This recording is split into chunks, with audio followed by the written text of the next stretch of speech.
What's up, everybody? Back at it, podcast at live. This is the Drock and Hydro show with your co-host Drock, and I got my co-host over here. You want to introduce yourself, sir? What's up, everybody? It's your boy Shay's motherfucking Howard over here. No, I'm just kidding, people. If you from the Ville, you might know that inside joke. I'm just tripping. Don't pay me no mind. Boy Hydro, we ready to get into it. We ready to hit some topics Yeah, this evening, go over some things, things that we talked about in the last show that we'll be talking about today. We're going to touch on a couple topics. There's a show on HBO Max. Excuse me, I'm sorry. It's now called Max. It's not HBO Max anymore. It's just Max.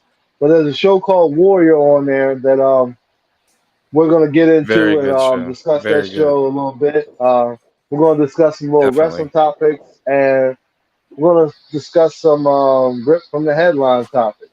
Some shit that happened over Oh, the weekend. I feel like you got a good one this week, man. Yeah, yeah. So I mean, if you were with us last week, we talked a little bit about the five dumbest people in America that decided to get in the submarine and go look at the Titanic for what reasons. But yeah, we touched on that a little bit, so we're gonna talk about another topic that we've seen over the weekend in the headlines, and that's basically it, man. So D Rock, you got anything to add? No, man. I hope everyone had a good Fourth of July. It's been, wonderful for both me and Hydro, as far as I know. But shoot, man, I feel like I want to get into this current event that you got, man. It sounds like I'm really interested in that. Okay, so as you know, D Rock's coming to us from Atlanta. I'm here in Mm-hmm. Maryland, and over the weekend in Maryland, in South Baltimore, Brooklyn Homes, if people that don't know what that is, um, there was a shooting. Brooklyn, what they have is they do a thing where they have a Brooklyn Day, and they have Brooklyn Day, and there was a shooting there that night around a little after midnight, and 30 people were shot. 30 people, Mm-hmm. not no cap, no exaggeration. 30 people were shot, and I seen this shit, and it was just so crazy to me because I got a friend that's in Brooklyn. My homeboy Danny Black, I used to work with. He's from Brooklyn, Mm-hmm. Oh wow, he was up there. Yeah, it was right in his court. You know what I mean? And that's my homeboy. That's my man. I've been to Brooklyn Day before. He invited me before. I've been down there before. It was all good vibes, positive, good turnout. Everybody got along, had a good time. Kids, they had moon bounces for kids. They were grilling. It's like 7, 8 grills going. My man D Black was on one of the grills doing the thing. Shout out to D Black, man, for just being a positive brother, man. Always trying to put good into his neighborhood, man. But yeah, over the weekend, they had a shooting up there and 30 people got shot, which is like just fucking bananas simply. Cause I'm trying to figure out what the fuck did the shooter have? Or was it like it had to be multiple shooters? Because let's say you got an 8K, it's like 30 rounds in the clip or whatever, or you got a Mac 10, or you got fucking even a AR. You only got between 30 to 40 rounds, maybe, if that. And Mm-hmm. it was crazy to me because, and I'm still trying to figure it out, like how 30 people got shot. Because normally, where I'm from, or where most people from, when a shooting occurs, they somebody starts shooting, everybody starts running. Good night. Excuse me, that was my daughter. She just want to say good night. But yeah, but like normally when somebody starts shooting, people start running. So I'm like, did they have time to reload that many times, or was it that many people shooting all at once to hit 30 people?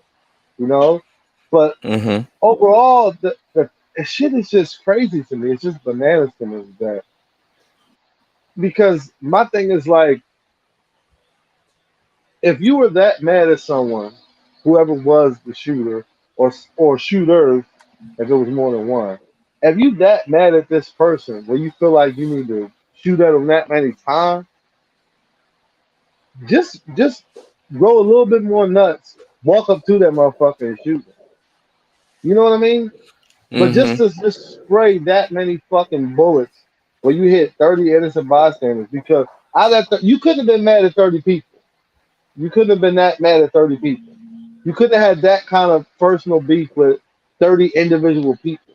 So obviously you were Mm-hmm. shooting at someone that you were pissed off at or mad at or had a dispute with or beef with or whatever. You're shooting at that person, but you just spray in that direction, hoping you hit that person.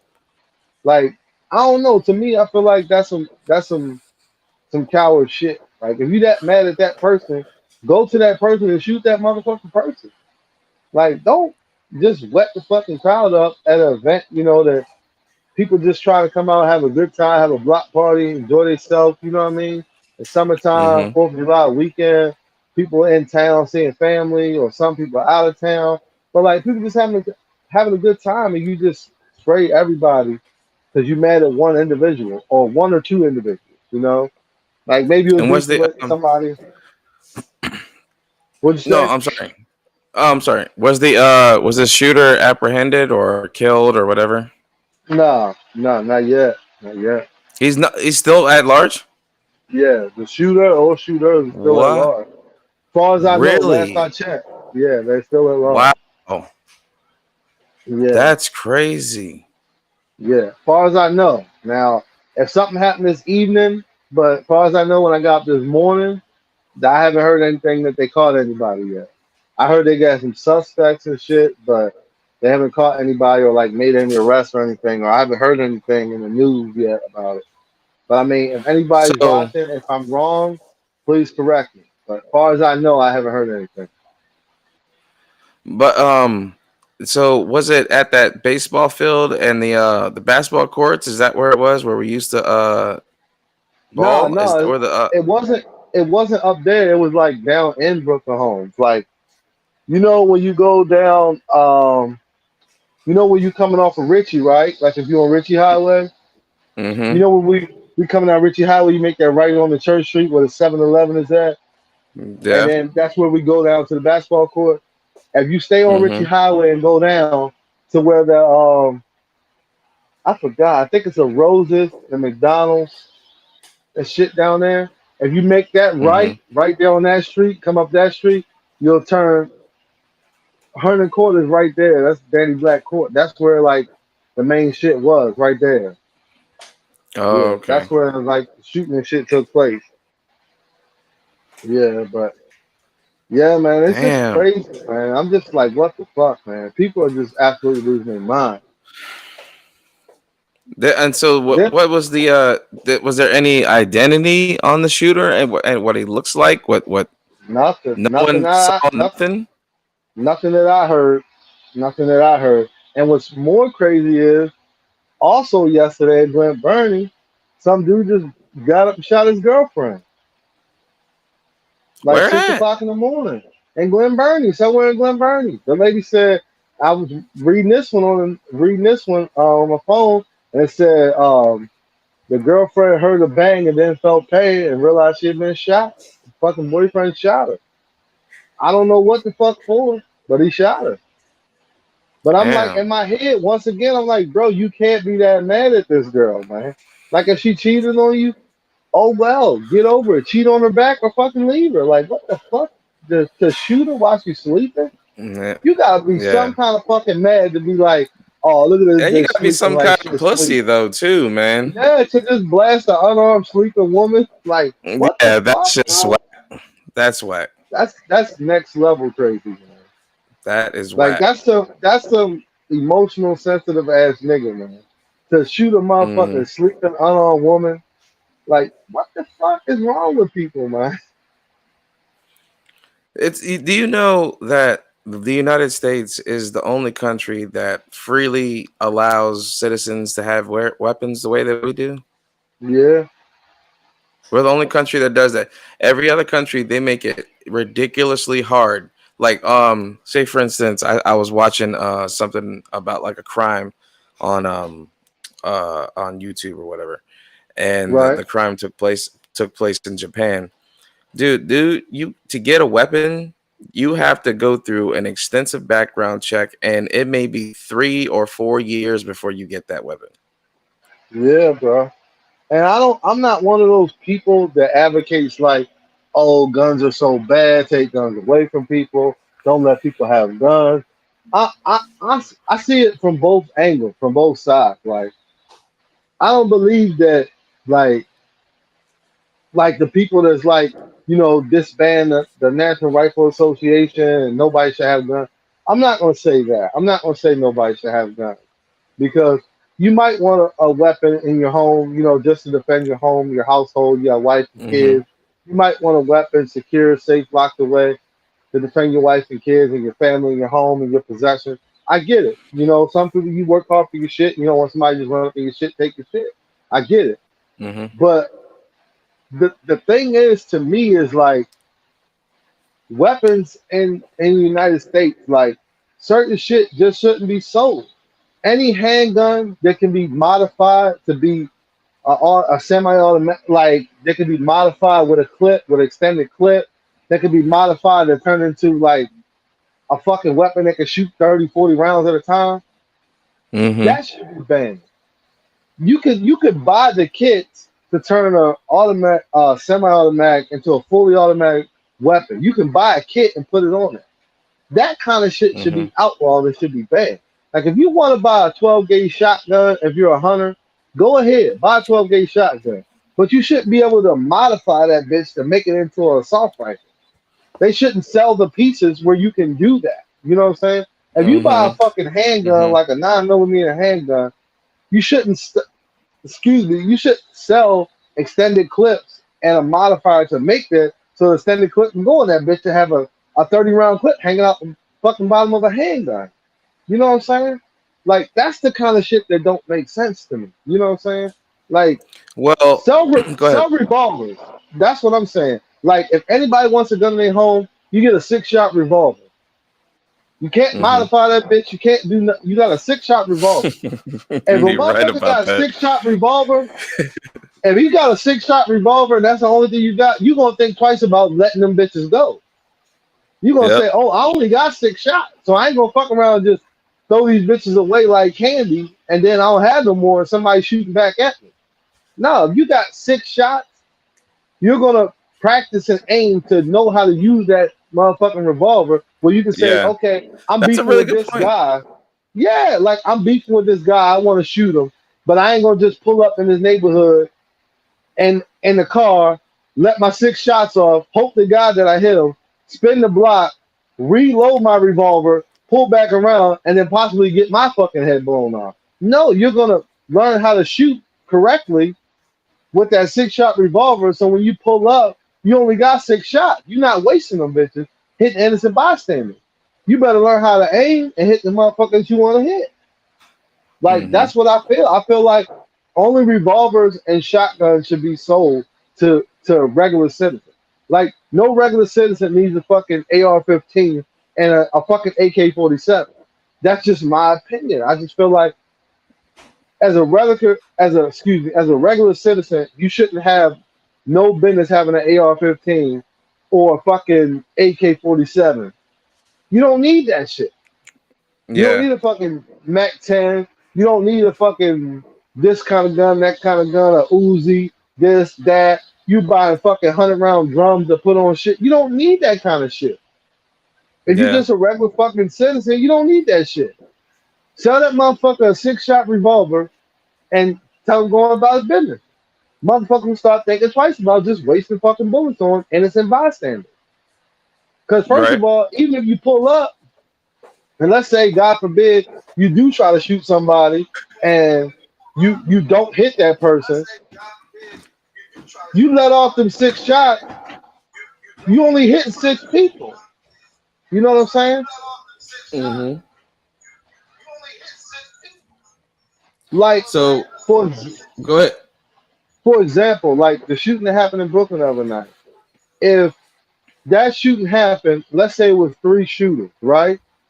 Let's say it was Mm-hmm. three shooters, and they all had the six shot revolver. And let's say miraculously they were all excellent marksmen, and they hit everybody with each six bullet. Still, that's only 18 people getting shot versus 30 people getting shot. You know what I'm Mm-hmm. saying? That's only 18 people versus 30 people getting shot. But if you got six shots in a revolver, who's to say you're going to hit six people with those six rounds? If you're just dumping them bitches and spraying them the way they would spray them, you might only hit two people out the six shots.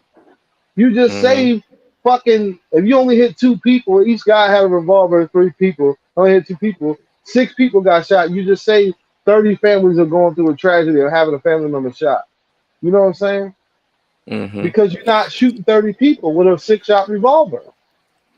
Well, in reference to what you were saying about the materials and the pieces that automate the weapons and turn them from semi fire to automatic fire.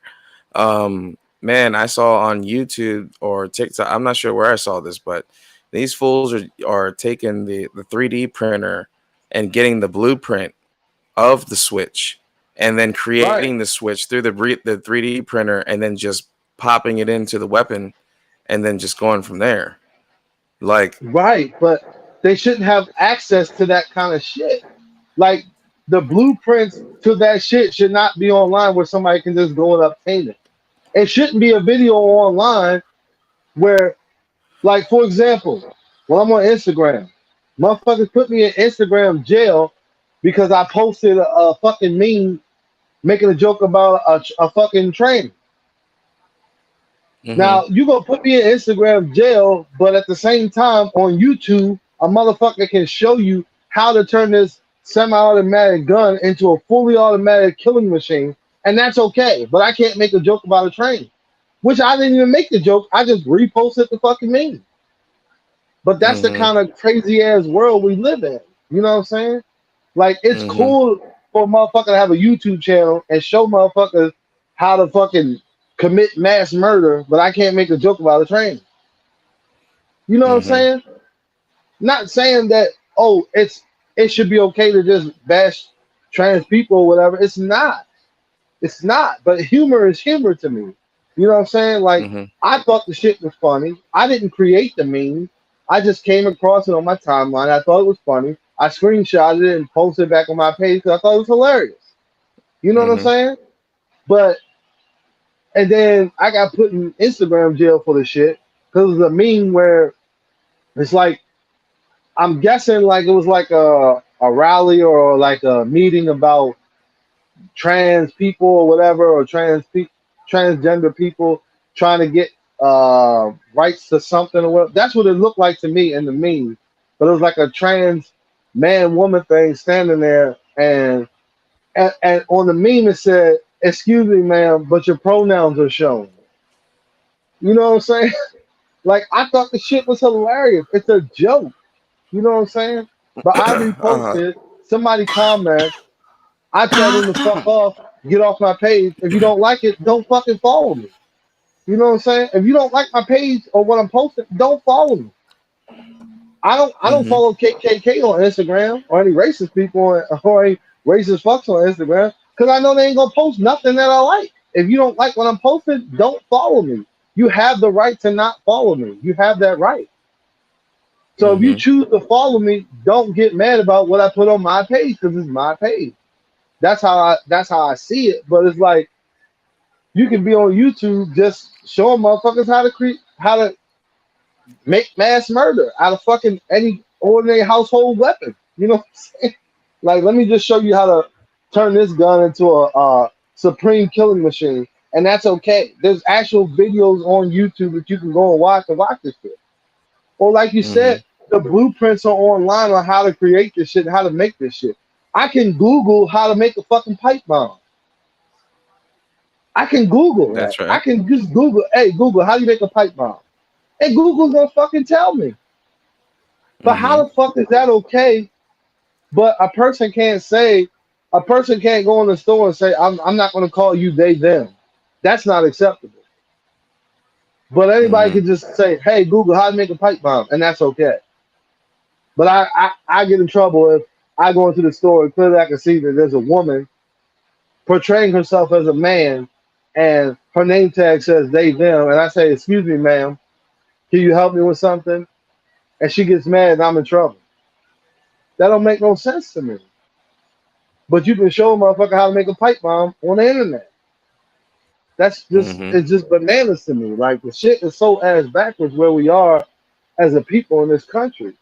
You know what I'm saying? And it's like it's sad that shit like this happened. That 30 people got shot. I think they said like three of the people died. Well, I think the next day, the next morning when I watched the news, I think it said three of them had died, two were in critical condition, and I can't remember how many people it was that were just wounded, just shot wounded. But it's bananas, bro. That all this shit took place and transpired, but here we are arguing and fighting about trans people getting to go in what bathroom they can go in.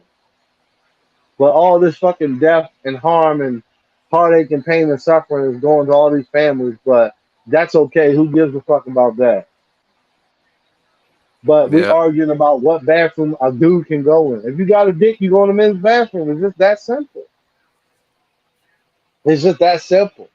Because regardless of what you identify as, you are what you fucking are. You know what I'm saying? You are what you are. You can't change what you are. You are what you are. You can identify as whatever you want, and I don't have no problem with it. But you are what you are. Because I can't say that, oh, I identify as the president of the United States. No, I'm not going to have Secret Service. No one's going to address me as Mr. President. They're going to be like, how'd you check your dumb ass up? Yo? You tripping. Talking about you, the president. No one's going to say, hey, Mr. President, Mr. President, Mr. President. No one's going to give me Secret Service. They ain't going to shut down the mall when I come in that bitch and make sure ain't no Mm-hmm. bombs and nobody in there. I'm going to walk right in that bitch just like a normal human being and say, but I identify as a president. You think anybody going to listen to me? No. That's what I'm Mm-hmm. saying. You can identify whatever you want to identify, but that's what you identify as, not what I identify you as. You know what I'm saying? Mm-hmm. Like you can't put a fucking lion's mane on a fucking house cat and say, "Oh no, this is my pet lion." Nigga, that's a house cat. I got two eyes that work. I can clearly see that that's a house cat with a lion's mane wrapped around it. You know what I'm saying? So like you can't say like, "Oh, I identify as this," and now I just have to just turn a blind eye and act like my eyes don't work and say, "Oh, yes, you're a woman," when clearly I can see that you're a man. Which that just don't make no sense to me. Just don't make no sense to me. Well, yeah, man. There's a lot of man. There's just a lot of hatred, and there's a lot of negative energy, and a lot of negative vibes in this world, man. And people are trying to use that as a strength tool to just keep promoting violence and hate and stuff like that. And then Yeah, it's incredible to see that people can arm themselves with the motive to injure and to kill, and that's literally okay and chill with them. You know what I'm saying? Like yeah, to have that kind of mentality is it's every sense of the definition of a psychopath. If you ask right. me, if you have the will and the means and the power to not even like so the moments leading up to that, right before you went out in the car and went to the location, that means you sat there, tied your shoes, put, Yeah, put your shirt right, on, right, put all your shit. You're looking in the mirror. Maybe you brush your teeth. Maybe you didn't. Maybe you got something to eat, man. But that whole time, like literally, you're just stone cold. Like I'm just gonna straight do this. Like, and right, I'm just right, not even. And I'm not even gonna give a shit about it. right. And that's just that. And if I'm to be honest with you, man, that's probably one of the things that terrifies me about my children in the future.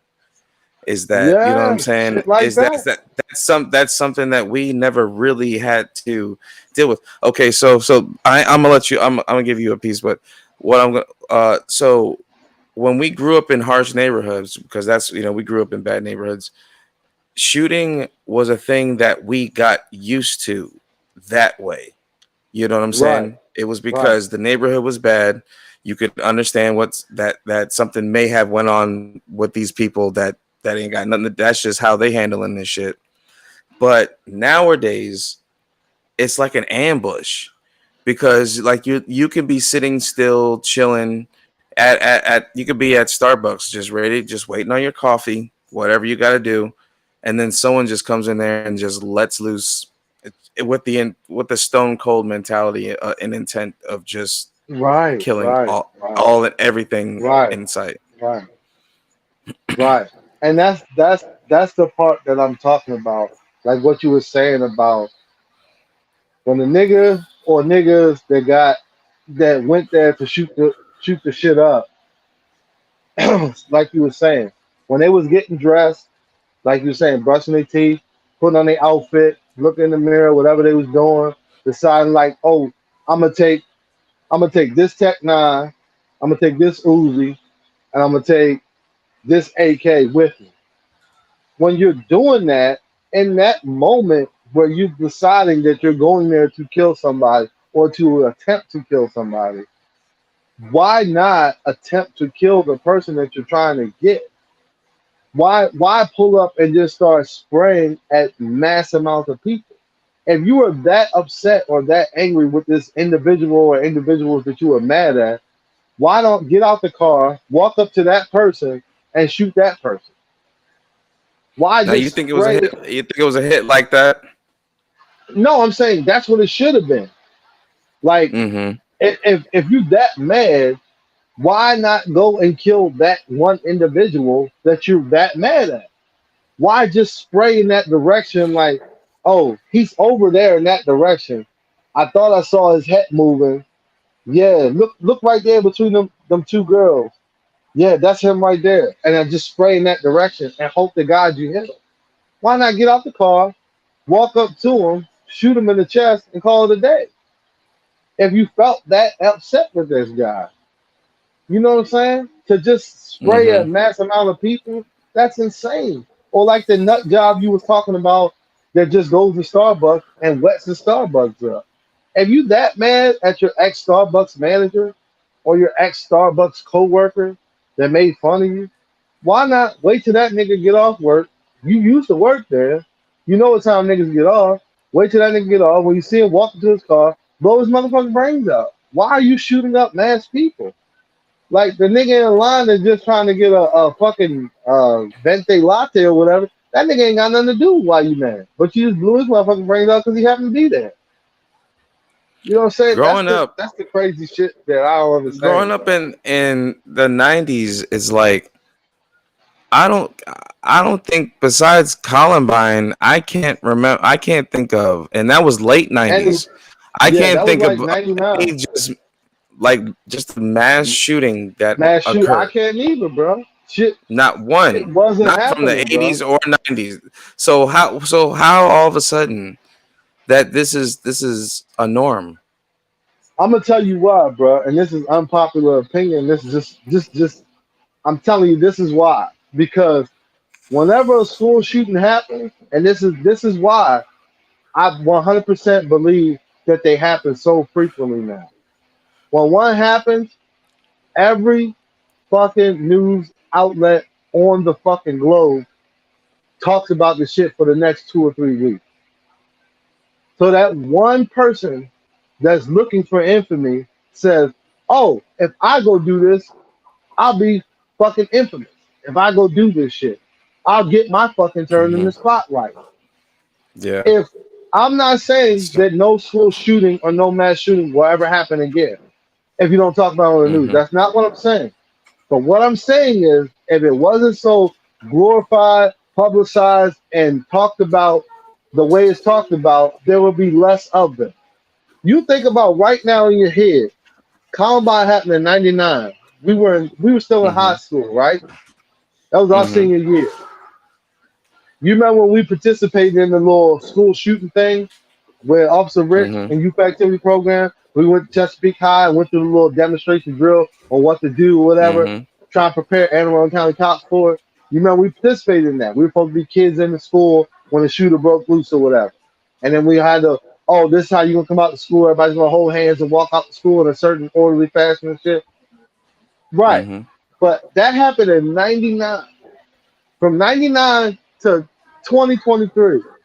Think in your head right now, just off top, how many fucking documentaries, movies, made for TV movies, TV shows, reports, all this fucking shit, biopics. How many things have you seen about the Columbine shooting in your head right now? Just think. You can't count. You wouldn't be able to Mhm. count. You could right now. I could think of probably at least 10 right now, right off the bat. 10 of them that I know about. Probably more than that. There's probably over 100 of them now. Oh, why Columbine happened? Inside Columbine. This is what happened in Columbine. This is what happened. The shooters Mhm. on their last day. This is what they were thinking. The days before, the days leading up, told in their eyes, seen from their view. How many fucking documentaries and stories have been told about this shit? It's Mhm. glorified. Whether you saying it's glorified or not, you're glorifying it when you keep giving it attention and keep giving it legs to keep living on and breathing on. Forget about the shit. Cherish the victims here and there when you can cherish the victims, but stop talking about the two fucking boys that killed all these people. If Mhm. you stop glorifying it, the next fucking lunatic is sitting in his room deciding, should I go shoot everybody tomorrow or should I not? He's not going to be on TV and come across the Columbine and say, "Yeah, they got famous for killing people. I'm gonna kill some people." Because regardless if you Mhm. like it or not, infamy is just as powerful as fame in the United States of America and on the globe. It is. It's Mhm. just as powerful. People want to be infamous more than they want to be famous nowadays. Just look at fucking Kanye West dumbass and all the dumb shit he do. He does not care what kind of attention he gets, bad or good. He just wants to be the center of fucking attention, the talk of the town, and in the spotlight. And that's why shit goes the way it goes, man. And it's like, I'm trying to think. I'm trying to think what the shit is. What's that shit called? Fuck. I can't think of it. It's like a phrase for this shit. But I can't think of what the name of it is. And I don't know why it slipped my mind right now. But yeah, but I'm saying like shit is crazy, dude. Shit is so crazy, bro. But yeah, I, I, Yeah. I, I just really feel like if shit wasn't like that and they didn't glorify it and publicize it and put it all over the world, it would be less of it. I'm not saying there'll never be another one, but I'm saying I don't think it'd be as many as it is now. If you know what I'm saying. Yeah, like it's the accessibility to weapons. It's the the mental health half the time with these people. It's Right, it's just like and lack of help in some of these directions because sometimes some people will just dismiss someone who's trying to plead right, for something that's going on with them or something like that in a lot of these cases or half the time you don't even know because the news really kind of bumbles the story up half the time that they'll right, feed you one thing and then they'll right, feed you another thing and then by the end of that you don't even know what really was going on. You could just right, chalk it up to, oh, this was just a crazy ass motherfucker, and then that was it. right, But and then later on it'll come out where this person had this or this person had that or blah blah blah blah blah blah blah. But right. it's just wild that I can't believe that this generation is just like this. It's so wild, bro. And it's like you said, it's always every time it happens, one of the mass shooting, school shooting happens, always, oh well. He was wrestling with demons. He had this, he had that, he had that. He was depressed. He was this, he was that. If he was all those things, why ain't somebody been try to help him? You know what I'm saying? That's what don't make sense to me. If he was all these things and everybody knew all this shit that he had, there was warnings and he was on edge and he was about to blow, he was about to snap. All these people saw this shit. Why ain't nobody never intervened and do anything about it? But it's just like the guy that, how can I explain this? Okay, it's just like when the police arrest a guy from the hood and he's made it around his hood or his community, his city. He's made it to what they call kingpin status, where he moving like serious weight bricks or whatever, and he making Mm-hmm. money. And they say, "Oh, well, he saw this and that," and then they go to court, and his lawyer says, "Well, he was influenced by rap music or this movie or that movie or that movie or that movie, right?" And they try to get him off on Mm-hmm. that technicality. Excuse me, same thing. He had to draw he had to draw influence from somewhere. He had to see something to say, okay, this is what I want to do. This is what I want to become. This is who I want to be. Same thing. If you're a quote unquote school shooter in the making and you're watching 162 autobiographies about fucking Columbine, what do you think? What do you think is going to happen? But if there's nothing out there like that for you to watch or for you to see, you might just be like, "Yeah, I'm really mad at the fucking jocks today because they really got on my nerves today." But Mm-hmm. I don't have any ideals about shooting up a school because I don't see that so often. So maybe I won't do that. Maybe I'll just go to school tomorrow and tell on them, or maybe Yeah. just try to fight back and defend myself this time instead of letting them pick on me. You know what I'm saying? Mm-hmm. Like, don't make sense to me. But I 100% believe if the shit wasn't fucking on the news and publicized the way it was, I honestly believe with every ounce of my being that there'd be less school shootings. I'm not saying there will be never another one in this lifetime, but I 100% believe there'll be less of. Mm-hmm. So now we passed that current topics segment right there. We're gonna move on to the wrestling segment of this. So what um what is the newest and latest kind of info on the wrestling, or what kind of topic do you got for today? Okay, so we will, what we're gonna go into today is we're gonna go into underrated factions or factions Okay. that didn't get enough legs behind it or enough push behind it or get the company behind them that I feel could have been better or was better, but they didn't give them a chance to really grow and progress in the company the way they should have. That's what we're gonna talk about today. All right. Okay. All right. So let's So start. Go ahead and get it kicked I off, got and a I'll just I go got ahead a and. I got a few in mind that I would like to talk about. The first one being to me and TNA when TNA had their wrestling organization. Well, it's still going now. It's called Impact Wrestling, but when it was TNA Nonstop Wrestling, it was total nonstop action TNA. But there was a group called the Main Event Mafia, Mm-hmm. which just made complete sense because everybody in the group was former main eventers. You know, they main event big pay per views, headline pay per views, main event shows. So everybody in the group was a main event kind of talent. You know, they wasn't the guy to go on the first match. They were all main event kind of talent. Last match of the night kind Mm-hmm. of talent. And they were portraying themselves like the mafia or whatever. Like they were wearing Mm-hmm. suits, you know, sitting around like a Italian business style. office. Yeah, like sitting around a business office when they cut their promos, like in a business office, drinking, you know, expensive liquor and shit, talking shit, like custom suited up from head to toe and shit, doing shit like that. On some Ricky Flair shit.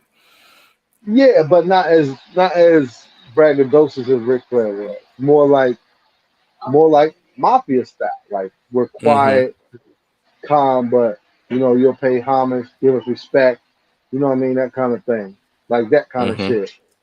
So like when it started, when it initially started, it was it was get out of here.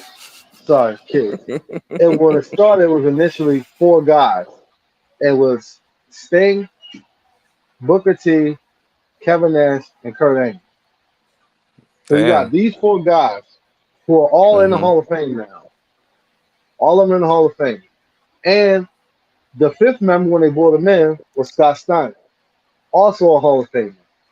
Mm-hmm. This this group of guys could have Mm-hmm. really had a dominant run as the main event mafia. Now they had some good shit. They did, kind of take over TNA for a little bit, kind of like some NWO kind of shit. They kind of took over for a little bit. Were beating up on the young talent. But their whole thing of their faction and their stable was the young guys need to show us respect because we paved the way for them. Right. We opened the Right. doors. Okay. We kicked down the. We are Okay. the reason why you're in this business because we were main eventers. You know what I mean? Okay. Right. And also during that time frame, Booker T had took money out of his own pocket and created the Legends Championship. It was a championship belt. It was very well designed. It was the Legends Championship. And he crowned himself the Legends Champion. And Mm-hmm. I feel like that faction was so underappreciated and so short lived that if you're not like hardcore wrestling fan, you probably don't even know what the fuck I'm Mm-hmm. talking about. You probably never even heard of it. But it was so good, but I feel like TNA didn't know what to do with it.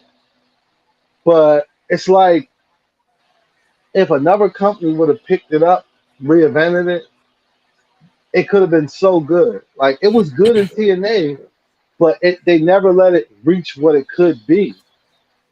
You know what I mean? Mm-hmm. Because the organization had their eye on young talent, people that were in there, and don't get me wrong, the young talent that TNA had at the time was phenomenal. And that's, you Mm-hmm. know, no pun intended. It was the Mm-hmm. phenomenal AJ Styles, it was Samoa Joe, it was Christopher Uh-huh. Daniels, it was Jay Lethal, it was Sanjay Dutt, the Motor City Machine Gun. Like the talent that they had at that time was phenomenal, the young talent that they had. But those guys at that time, Kurt Angle was like at his peak at that time. Like even though Mm-hmm. he was on drugs real bad, people like were calling him Perk Angle because he was popping perks like he said he was popping like Yeah. 60 perks a day in his documentary. They were calling him Perk Angle. Yeah. But at that time That's he was crazy. peak. He was peak. Like he was giving some of the best matches in TNA. His feud with Samoa Joe is epic, legendary, classic. His feud with AJ Mm-hmm. Styles, epic, legendary, classic. Like he was giving crazy entertaining matches and going to the like pushing everybody to the limit. Sting still had something left at that time. Sting could still go. Booker T was basically on top. He had left WWE after him and Batista got in a Mm-hmm. fight, like a real fist fight backstage. He had left, but he was peaked at that time. He had just came off that King Booker run where he was, talking with a British accent and doing all that Mm-hmm. shit. He won King of the Ring. He was peaked. He left, went to TNA, then came back to WWE. But at that time, when he left, he was hot and peaked at that time. So it's like if you utilized it right, you could have capitalized on it. Kevin Nash, we Mm-hmm. all know what Kevin Nash is. Kevin Nash is a money making machine. Whether you like him or Okay. not, whether you think he's the best wrestler or not, he's already proven himself in wrestling to have some of the best He's got the quotable look. catch. He's got the look. He's got some of the best quotable and rememberable catchphrases ever in wrestling. He's got the Wolfpack symbol that he first started throwing up. Him and Six Pack, what they got from the Turkish Mafia. Like he's done so many legendary things in wrestling, whether you like his in-ring ability or not. But he's established as a superstar in wrestling. Mm-hmm. Then you got Scott Steiner, and that team was so dominant and so powerful with so many heavy hitters And it's like they didn't do anything with it. They didn't do anything with Mhm. it. Like they threw them together and they just kind of let it run its course and die out. They didn't try to put nothing behind it. Like if you look back at WCW when Eric Bischoff was in charge and they Mhm. created the NWO, they put money behind that. They put the whole money machine, the whole company behind that, and it fucking Mhm. blew up like crazy. You couldn't go nowhere in the '90s, in the late '90s, without seeing the NWO shirt. Nowhere. They were everywhere. They were Mhm. in mainstream. They were in fucking rap videos. They were in fucking movies. They were in TV shows. Everybody in the world had an NWO shirt or NWO hat. Everybody. It was everywhere. It was like the Mhm. Stone Cold 316 Austin shirts. They were everywhere. You couldn't go nowhere without seeing an NWO shirt. They were everywhere. Mhm. But that's because the company got behind it. But I feel like if TNA would have got behind the main event mafia and really pushed it, it could have been so big. I think just as big as NWO or DX or the Four Horsemen. Just as big, just as good. And I feel Well, like how they could never you really go tried ahead. it. Well, Good, go ahead. how can you balance the up and coming young talent and and still give the big timers the show the spotlight? Okay, you do it how, but this is one of those things in like wrestling that I don't like. The whole, oh, I don't want to do like another company did thing. But like, Mhm. if it makes sense, it's gonna make money. You know what I'm Yeah. saying? So Mhm. like, do like NWO did. Like, have a couple of good guys that you want to go up against. Like right now in your head, how many times can you think NWO beat the shit out of Diamond Dallas Page on a regular? Like how many nights? How many? How many Monday Night Nitros did we watch back in the day where NWO came out and beat the shit out of Diamond Dallas Page and spray painted his back? You can't count. You couldn't count them. You couldn't count them. Hey, You hold couldn't on. count them. I don't know why they did my man's like that, man. Why they do my man's like that? Are you weak? Right. But the thing is, it only made Diamond Dallas Page that big of a star. It only made him that much bigger.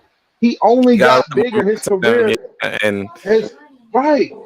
His career only went up from getting his ass kicked every week by NWO because every time he got his ass kicked, even if you like the NWO, you were always like, damn, this is fucked up. They fucking Diamond Dallas Page up. You know what I'm saying? Like, damn, that's fucked up. They putting his own move on him. They spray painting his back. They beating the shit out of him. They took his wife. They doing everything. You like, damn, I feel for this nigga. Like Jesus he gotta Christ. get some get back sooner or later. You know what I'm saying? And that's what Mhm. I'm saying is like when you think about it, it only made his career go up. It only made him that much of a bigger star. So when he finally did Cause win that world title and beat the NWO, it was like fucking. It was like what's the fuck? What's the team in baseball? The one that never won a World Series. Oh fuck, um fuck. That uh everybody's always pulling for. Okay, I'll give you one. It uh was like when Cleveland Cavaliers won the NBA championship. okay. It was that All right. triumphant. It was like a moment in time where the earth stood still, like, oh my God, Cleveland has a fucking championship in their city now. Mhm. It was like, oh my God, Diamond Dallas Page is the world champ. Oh my God, he finally overcame the NWO beat. It was that Mhm. fucking big in wrestling. If you remember that Mhm. moment, you know what I'm saying? It was that big. But that's what TNA could have did. You could have had the young talent get beat up, ran down, broken, bruised, battered, bloody, shattered, beaten into the ground, almost to the point of death. And then they finally overthrow the main event mafia. You could have ran with this Mhm. story for 2 years. You know what I mean? You could have ran with this story for Mhm. 2 years, them just dominating, showing them, hey, we're still the main event guys. We're still the top dog. You're nothing. I'm still going to take you to school every night of the week. And then when they finally come over that hump, it'll be more celebrated, more worth it, more impactful. Because never in a million years would you have thought Diamond Dallas Page was ever going to overcome the NWO. Because how many times did they Mhm. fucking win and beat him and cheat on him and just desecrate him to nothing? You know what I mean? So when he Mhm. finally overcame it, it was like, holy shit, he actually did it. Mhm. Same thing. They could have did the same Well, thing. a lot of people also wanted the NWO to lose because they did Yeah, a a lot of lot of shit people like did. that. So Right. it was like 50-50, but in terms of popularity, even if you didn't even like them, you still would have a shirt of them just because. Right. Just because it was the it thing to do. And I feel like Mhm. that's where TNA dropped the ball at because they could have really pushed that. Because if you think about the five guys I just named who were originally in the main event Mafia, Sting, Kurt Angle, Kevin Mhm. Nash, Booker T, Scott Steiner, all of them right now, any of them five right now, if they make an appearance on wrestling, the fucking crowd is gonna pop Goes and go crazy. ape shit. Yep. Any of them, because they have that kind of fucking star power in wrestling. If any of Mhm. those guys, and all of them are fucking old as shit, over the hill, knees don't work, can barely stand up, barely get through the rope. But if any of those guys fucking come out, the crowd is gonna go fucking ape shit because they have that Mhm. kind of established careers in the wrestling business. So if you'd have just let that shit run its course and really let them dominate the way they should have, it could have been so man. That group could have been so good. That group could have been Mhm. so good. It would have reached heights that the average person wouldn't even imagine that group could have reached. But they didn't do nothing with it. They didn't play it right. Let me ask you this: how would you portray them? Would you portray them as bosses of all of the entire like you said on some NWO shit, or is it that they're gonna be like heels and just be like the bad guys and kind of just like do that But here's how mafia you kind of play them. setting that you were talking about? Here's how you play them. You play them just like what they call themselves, the main event mafia. When you watch any mobster, mafia, quote unquote gangster movie, who are you rooting for? The cop or the mafia dude? You know what I'm saying? When you watch Goodfellas, you're not rooting for the cops to catch them. You're rooting for Rob De Niro, Joe Pesci, Ray Liotta. You're rooting for the crooks. That's what you're rooting for. The fucking villains. And that's what you go on. You root for the villains. You make the villains the fucking good guys. That's how you do it. And if you do that, it'll work every fucking time. Every fucking time it'll work. And I don't know, man. It's just like I just feel like that group has so much more to offer, and they just didn't do enough with it. They just didn't do enough with it. Like not at all. Like not even close.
There we go. Sorry, everybody. We're just going through a little bit of technical I'm difficulties. You good. good? Sorry, my technical Yeah. difficulties. I'm not sure. Yeah. Our Little, tech support little lady, Wi-Fi. our tech support lady just quit. Uh, she quit, walked out on us. We didn't get her pronouns right, so she left us. No, I'm just kidding. I'm just teasing. Sorry. Please, So what were you please saying don't now? get offended. Oh yeah, so I was saying like when you're watching a mafia movie or gangster movie or any kind of mob movie, 9 out of 10 times, the average human, whether you know it or not, you're rooting for the bad guy. You know what I'm Right. saying? Like Yeah. when I watched Goodfellas, I was rooting for Robert De Niro to get away, to not Yeah. get caught, to not go to jail. Because When I watched fucking, mafia dudes are cool. they're just fucking cool. When They're you watch cool. Scarface, he's a fucking murdering, cokehead, wife beating bastard, but you're rooting for him. You Yeah. want him to win. You know what I mean? You want them to You're rooting succeed. for him. Yes. Right. You Right. want him to fucking kill Frank and take over his business and shit. You want him to get over. Yeah. You're rooting for hmm him.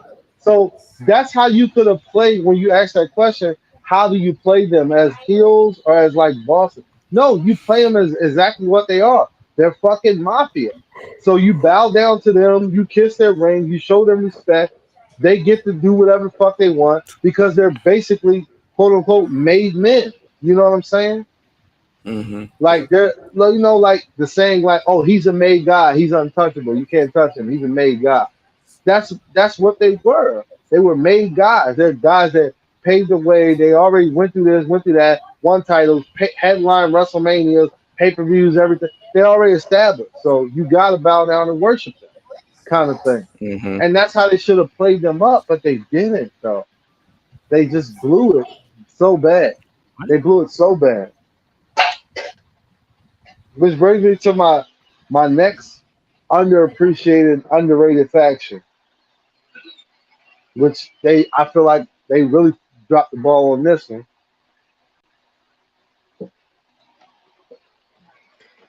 The next one I'm talking about Sorry. Go ahead. is the group Legacy in WWE. hmm Okay, I did remember hearing about them because they were pretty legit, right? right. But Legacy was consisted of three young and up and coming talented guys who were all their dads wrestled, and they had the legacy of their wrestling family to carry on. It was Cody Rhodes, which is Dusty hmm Rhodes' son. It was Ted DiBiase Jr., which is the Million Dollar Man's son, and it was Randy hmm Orton, who was Cowboy Bob Orton's son, and also who went on to become one of the greatest wrestlers of all time, arguably not the greatest. You hmm had these three young guys, all in their early 20s. Green, I mean, just green as shit. You know what I mean? Green hmm as shit, wet behind the ears, whatever you want to call it. But just three naturally fucking talented, gifted guys that all had it. Whatever that it thing that they say, they had it. All three of them had it. hmm And they wasted this group to nothing. They had hmm one real, true, interesting feud that meant something, where Randy Orton was feuding with Triple H and the McMahon family, and Legacy was helping him take down Triple H and the McMahon family. hmm That was the only meaningful feud that they had. Then they had a feud with DX, which just went basically mattered to nothing. Because at the time it hmm was just DX running around, suck it, making sucking jokes and talking shit. hmm Oh, Legacy, oh, suck it. Oh, you're so corny and young and stupid. Suck it, suck it, suck it. It was just so pointless. It had no hmm weight. It carried no real feeling behind it. No fan was interested or invested in it, but they just had that feud. Then they just split them up and sent them all on their way. But you got three prime young guys who you can mold, shape in any way you want in this business.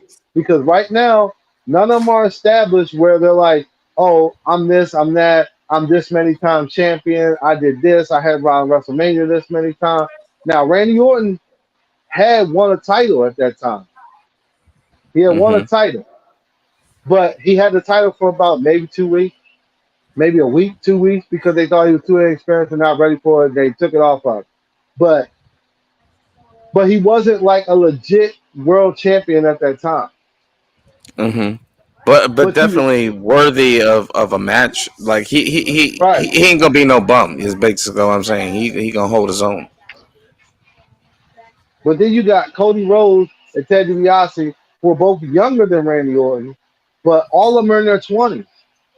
Just Mm-hmm. three young, super talented kids that can wrestle their fucking way.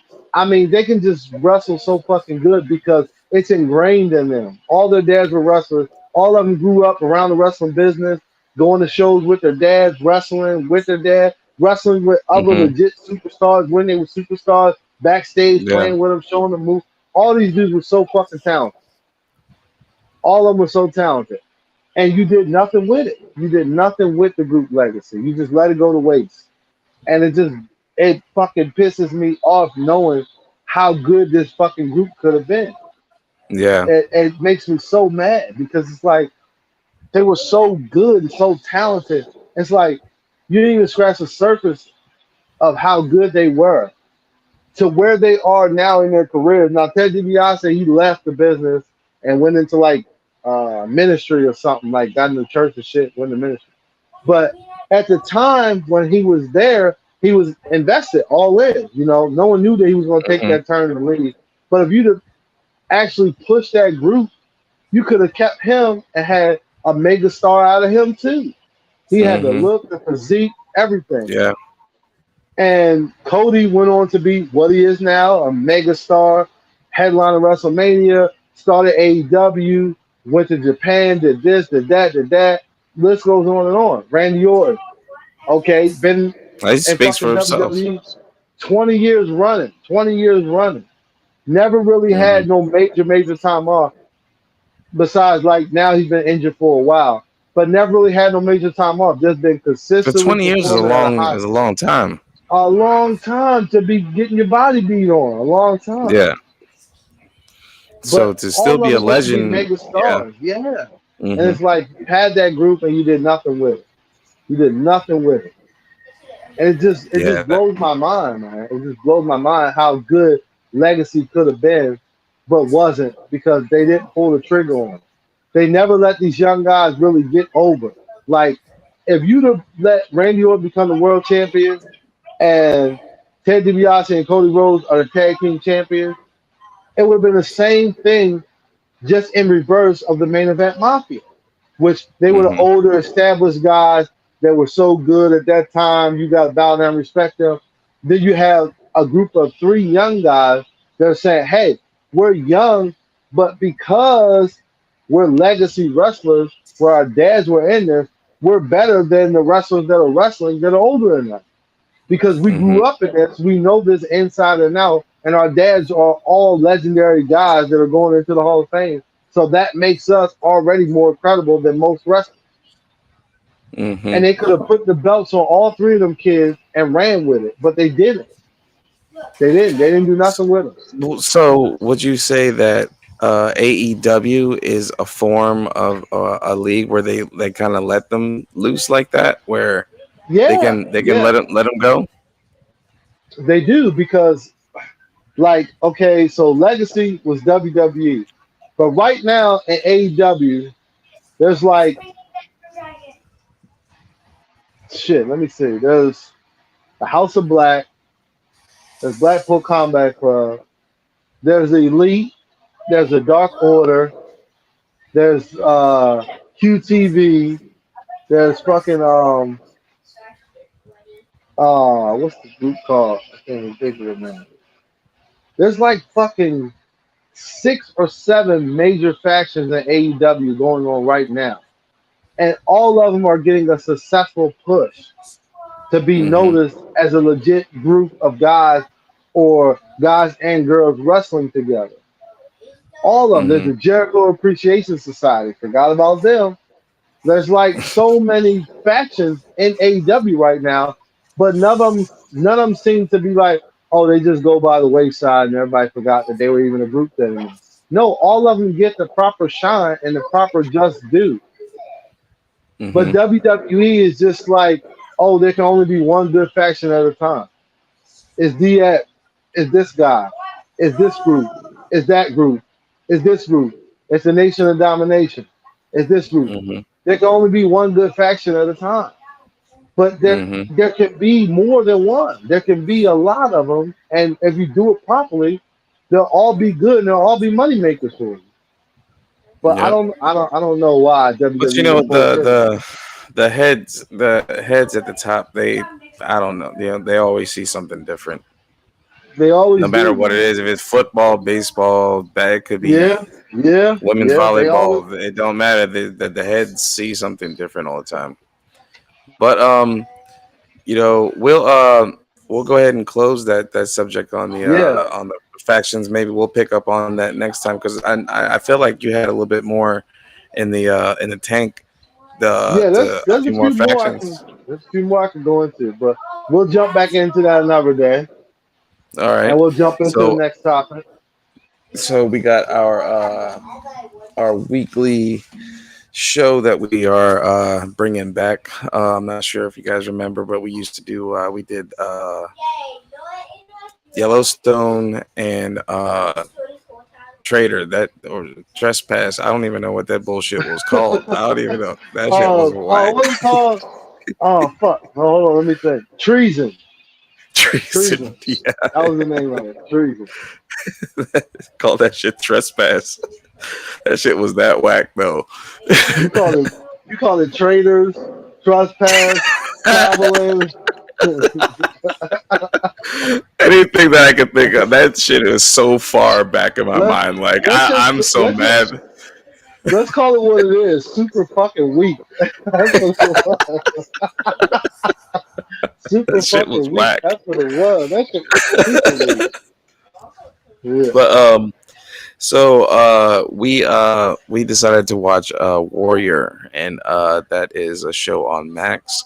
It's got I think it's 3 seasons now. They're about hmm I think about what is it about eight I episodes think it's per, or a little bit, 8 or 9, I think something it's like that. no, it's 10 episodes per season. 10 per, Yeah, 10 per. and Yeah. they're about anywhere from 45 minutes to about 50 minutes long. Yeah. But I'll just give people a little backstory on the show itself. I got this from Google, by the way, so I just wanted to have give people a generalized idea Right. of basis of the show. But it takes place in the 19th century during brutal gang wars in San Francisco's Chinatown. It follows Sham, a Chinese immigrant who arrives under mysterious circumstances. Once he proves his prowess as a fighter, he becomes a hitman for one of the most powerful crime syndicates in China family. Now, there was more about it, but I didn't want to kind of spoil the rest of it in case people want to know. Just give you a kind of a Right. foundation of the show. But so what I what I liked about it first, okay, is I love how this takes place in such a like it's the 19th century, so it's a historical moment in history. So most people associate historical stuff with boredom. You know what I'm saying? hmm But in this particular show, they mix modern stuff with with along with the history part of it, because like for instance the intro is like straight up like hip hop, it's rap, like the intro Yeah, It be the dude straight spitting bars on there, like for real. And the backdrop, like you know how the credits come up in the beginning. It's just like yeah, that's part of the one thing it's dope. that kind of that kind of pulls you in right there because it gives Yeah, you relatability with you know like I said more modern things. And once you can get into that, it it goes off on if I'm to be honest, it goes hard. It yeah. goes like that joint goes very hard. Okay, so let me just tell you a little bit about like what I like about the show, what drew me into the show. Okay, first of all, the show is called Warrior, so right there I was sold. You know what I mean? I was thinking like it's gonna be some kind of violent, crazy fighting shit, but I was already intrigued with the name. Then, more or less of that, what kind of intrigued me is that Bruce Lee's daughter is one of the executive producers on the show. Hmm. And the main character, Hassan, his character is loosely based off of like Bruce Lee's I got that. mannerism. I got that feel. I Yeah, got that feel too. yeah. Not based off of Bruce Lee the person, but like Bruce Lee the fighter, his mannerisms, his Hmm. style, his swagger, the way he moves, his confidence. Everything is like Hmm. loosely based off of Bruce Lee. Yeah, I And his totally feel that. Bruce Lee's daughter is one of the executive producers, and like she helped with the casting of the show. And Hmm. what I liked about the show most is like I don't like I like shows that have interesting, good dialogue, but sometimes I don't like when a show just gives you if it's a 50-minute show, they give you 47 minutes of dialogue, 3 minutes of action. I don't like that. Hmm. Yeah, I yeah, don't yeah, like that. yeah, If yeah. it's Because no just a matter how show, interesting it is, it kind of just gives that molasses feel to right, momentum. right, right. Like it's like watching paint dry. Yeah. Yeah. But if it's a show strictly about dialogue and I know that going in, I'm okay with it. Like I'm the kind of guy I can watch an episode of Law and Order. And Hmm. the original Law and Order that had Jerry Orbach on it and Chris Noth and The one that had Gomer Pyle on it. no, Or that's was that something Criminal else? Intent. I'm talking about the Oh, okay. original one that had Jerry Orbach, the dad from Dirty Dancing in it, and Hmm. Chris Noth and I can't think of the other guy's name, Michael something, but he was the lawyer, the district attorney dude.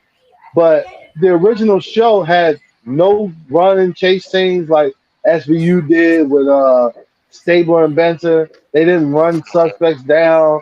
They didn't have Ice T on the show talking crazy hip hop slang. Like it was just really like two old ass white detectives doing police work, trying to investigate a murder. They weren't running down suspects and fighting them and beating up guys in the box and shit. It was just Hmm. really like dialogue. Like, but the The show, technical side of it. yeah, but it wasn't sold as an action show. It was sold as a drama. So Hmm. I'm okay with a dialogue driven show with great acting and storytelling. I'm okay with that. But I'm not okay with an action show that has 45 minutes of dialogue and 5 minutes of action. I don't like that. It upsets me. It enrages me. I get mad and I'm frustrated and then I'm giving up on the show. Hmm. But what I like most about Warrior is the first episode. The episode opens up. The main character is getting off a boat, fresh from China, getting off a boat in San Francisco port. Gets off the boat, sees these fucking, I guess, customs or port patrol guys giving this other Chinese guy a hard time, treating him like shit, like a fucking dog or animal or something. And Hmm. he gets off the boat and immediately is like, "Oh no, I'm not with this shit. This is like one of my people. You're not gonna treat him like this." Already it Hmm. made me feel some kind of way because being a black man and knowing where we came from and knowing there was people like, Shaka Zulu and, strong black figures like Malcolm X, Martin Luther King that stood up to our oppressors and like, nah, we're not going for that shit. So immediately when he gets off the boat, he's like, nah, you're not going to treat this man like that. stand up for yourself. Don't let them treat you like a dog or like an animal or something. And the port guys are talking shit like, "Oh, you want to box with me?" Because you know he's one of those old guys from the early 1900s that box like this and thinks he's tough. And he's like, "Oh, like I'm gonna kick your ass." And he's like, Mm-hmm. basically like, "Nah, you made a mistake already from all three of y'all thinking y'all gonna fuck with me." And he beats the Mm-hmm. shit out of all three of the guys just like that. If you blink your eye, the fight's over with. That's how fast he whooped Yeah. their motherfucking ass, you know. Yeah. I had to bring And that shit then, back.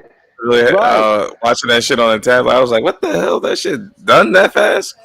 right, and then furthermore, in the same episode, once again, they don't hold you away from the action.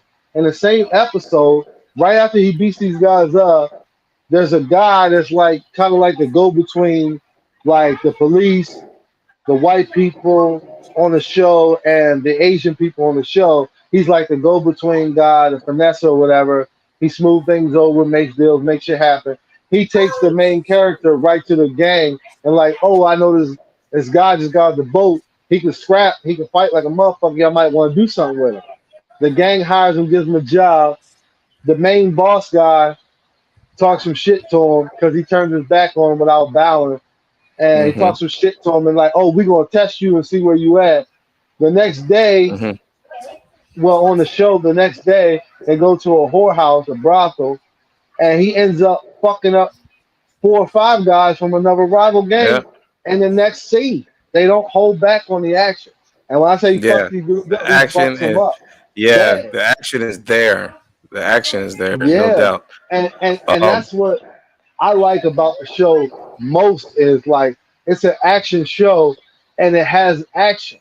I don't like shows where it's an action show and you're not giving me any action. You're just giving me dialogue. Mm-hmm. That's why like I like Sons of Anarchy like that. You know what I mean?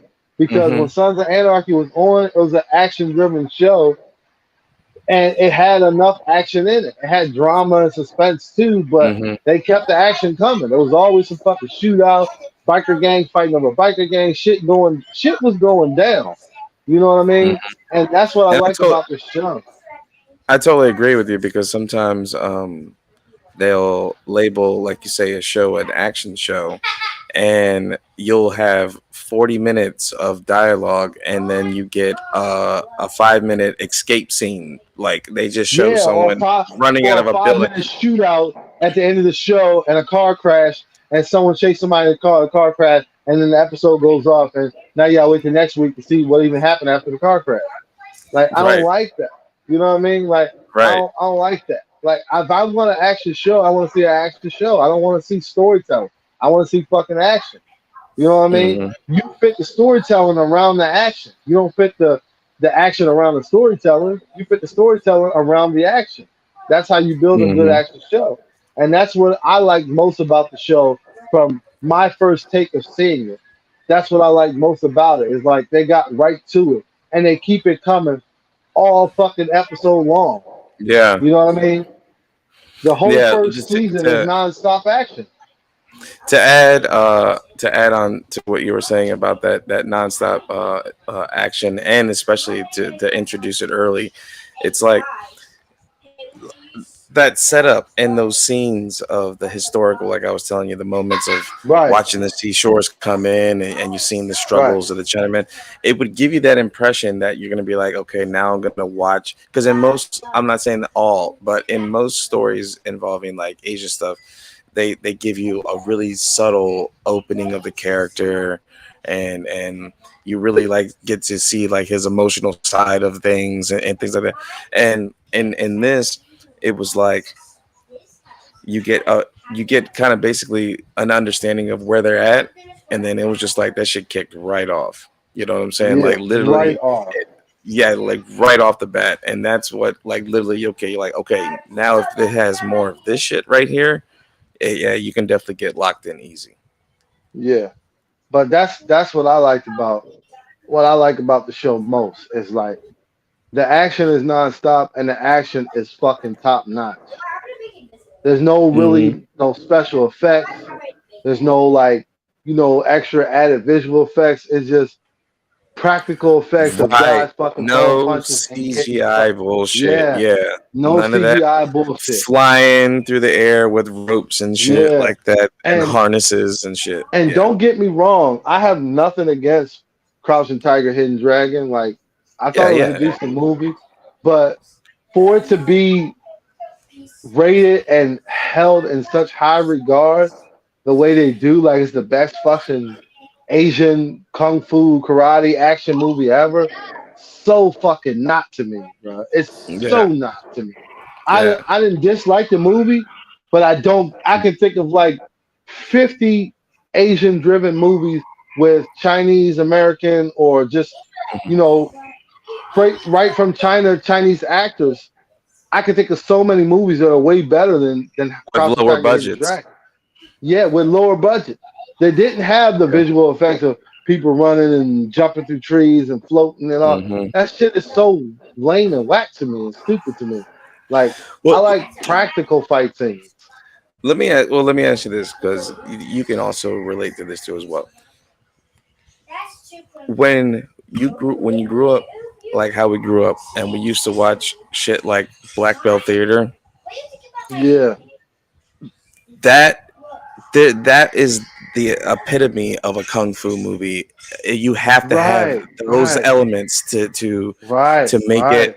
it to grab your attention because when you do like bullshit kung fu, then it's a bullshit movie. You know what I'm saying? And Yeah, yeah. but if you're doing it right, where you know where you're actually having someone who's trained and actual fighting skills and shit like that, not just some Hmm. military dude who shows you a bunch of flips and holds and shit like that. You know what I'm Yeah, saying? right, To see right, the right, actual art, to see the art in its entirety and how it's right, supposed to be right, displayed is really awesome. right. Like a movie like Five Deadly Venoms. Like Hmm. that kind of fucking kung fu. You know what I mean? Yeah. Like where you got the toe style, the centipede, scorpion. Like they show you the different styles and functions of a martial artist and why this style is so effective. Hmm. What this style does, what it can do, how you can use it. You know what I mean? Hmm. Like that's what makes it so fucking good to me. And like Hmm. that show captures that. Okay, Right. this guy's from this gang, he fights like this, and he's gonna fight this guy, and they're not gonna do a whole lot of talking. He's not gonna chase him around the neighborhood, and they're not gonna jump over buildings and cars Yeah. and run up fire Hmm. escapes on two tippy Jackie toes Chan and shit. jump. Yeah, yeah, yeah. And it's no knock to Jackie Chan. I enjoy his movies, but I like But the his movies practical. it is a different style of Right, his. Yeah. right. But I Yeah. like the gritty practicalness of it.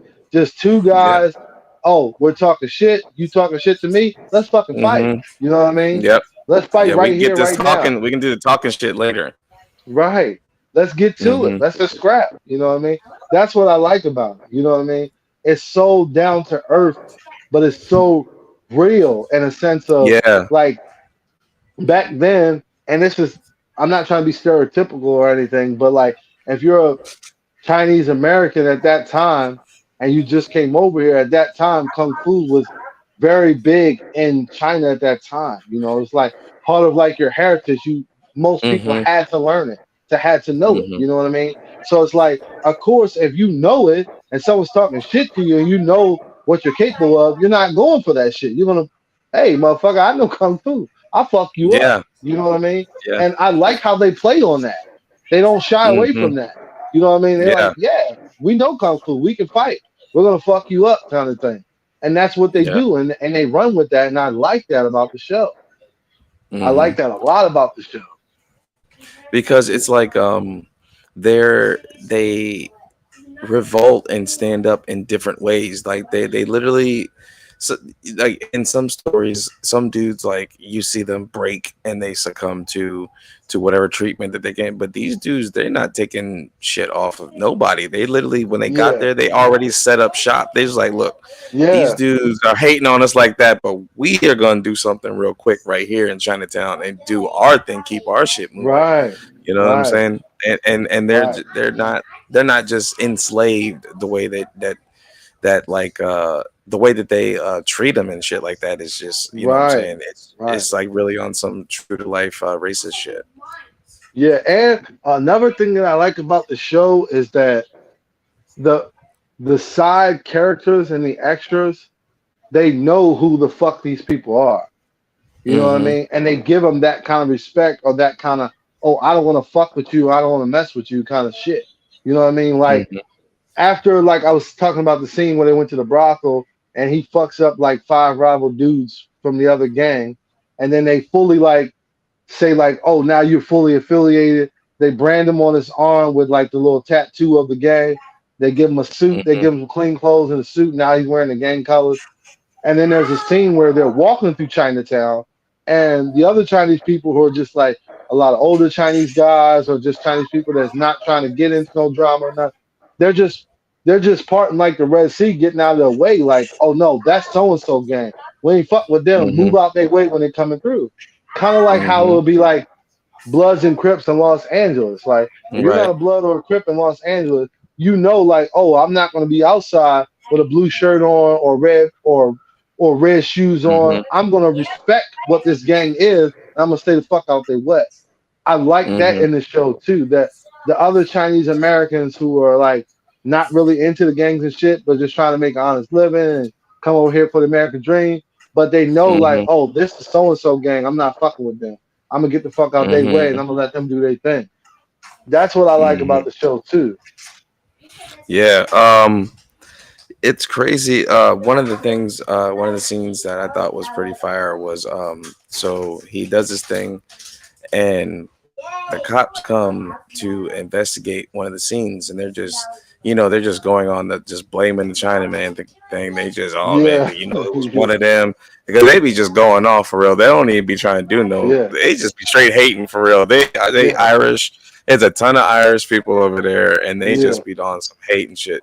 But what was cool to me is dude, he kneels down and dude just starts messing, like plucking with your guts. He just started like just going through them and shit yeah, like that. And then while the dudes are conversating, the dude literally finally turns over and goes, "Yo, what the fuck are you doing over there?" And he was like, "Guys, I'm gonna be honest with you. This looks like it was the work of one man with a blade that he only cut this man one time with." And I was like, damn, that, like literally when I saw that shit, dude, I was like, damn, that yeah, shit is so hard, yo. yeah, Because that just spoke to the kind of skill and the kind of art that dude really had. Like literally one yeah, cut, one kill. Like this dude yeah, saw his eyes once and that was it. yeah, yeah. That shit was dope. That shit was dope. Yeah, Yeah. the show is fucking dope. I cannot wait to get into more episodes of the show so Oh we can hell talk yeah. about more episodes of the show. I don't have to work tomorrow, so I'm probably gonna go super Yeah. hard tomorrow. I I'm might try definitely to, going in. you know, I'm trying to think if I got anything to do. Errand. I gotta run on errands tomorrow. I gotta do some laundry, but I'm probably gonna just smash a whole fucking season or two tomorrow. I'm probably Mm-hmm. gonna run through some shit. Like the show is so Okay. fucking dope. And like I All was right. saying, like if you didn't already know, like I don't know if I mentioned it, but I had started watching this show before. Like before I started Yeah. watching the show. The show originated on Cinemax, and Mm-hmm. I started watching it then. And then the pandemic hit, and yeah, Cinemax. I don't know if they sold the rights to HBO Max or HBO Max got the rights Mm-hmm. to it somehow or whatever. But somehow it ended up on HBO Max and wasn't on Cinemax no more. And I didn't know it had came to HBO Max. And I kind of went by the wayside with it because during the pandemic, I started watching a bunch of different shows and movies and things. I kind of forgot about it until like here recently, a few months ago, when they started ramping up the talk about season three and like Mm-hmm. commercials and shit talking about season three. So then I got like super intrigued again, like, oh man, that's that show I started watching. It's so good. I'm gonna get back into it. But yeah, but All right. I've been waiting to watch this for a while, and then like I had told D Rock about it, and he was like, okay, that sounds like a good one. I'll check it out. We can roll with that. So yeah, but I can't wait to get into it tomorrow, man. I'm All off right. work. So I'm gonna dive in deep. So, do you want to, when it comes to this segment next week, do you want to recap a season 2, or you want to burn the whole thing? How far are you on season 1? I'm probably like 4 or 5. But All I right. could, yeah, Well, like I feel like literally, I feel like putting that shit on right after this and just finishing a couple episodes. all right. So here's what we'll do. Um, we'll go as far as we can, and then next week, whatever you stopped on, like if we stop on season 2, episode 3, if I stopped on season 2, episode 2, we'll discuss up into episode 2. The last episode Okay. that we both watched, that's where we'll discuss from. Okay. So if you get to season 2, episode 7, and I'm on season 2, episode 4, we'll stop on season 2, episode 4. The last Okay. episode that we both seen in its entirety, that's where we'll pick it up at, and that's where we'll run with. We'll cover all that. Okay. So Cause bro, I'm gonna be honest, this show's so fucking good. I don't want to do one episode at a time, bro. Cause I'm no, never gonna no, want to no, no, watch no, another one, bro. no. Nah, the way I was tearing through the season today, like literally, it was just like I could do that easy. This has a Yellowstone feel to me. Like I'm just gonna keep ripping Yeah, through this. yeah, the show's fire, Like bro. seriously, yeah, this is a good pick. Seriously, I'm not sure how Yeah, you came upon it or whatever, but yeah, so I guess we'll stick to the same format. We'll have a current event. I guess I'll choose the current event this coming up week, yeah. That'll and work. then we'll work on a little bit more of the factions and or whatever wrestling topics that I'll let you take the floor on, and I'll continue to host on, and then we'll just go ahead and finish it off with the Warrior. So All right, bet. Sounds shit, like I a mean, plan. so far we've had a great show so far.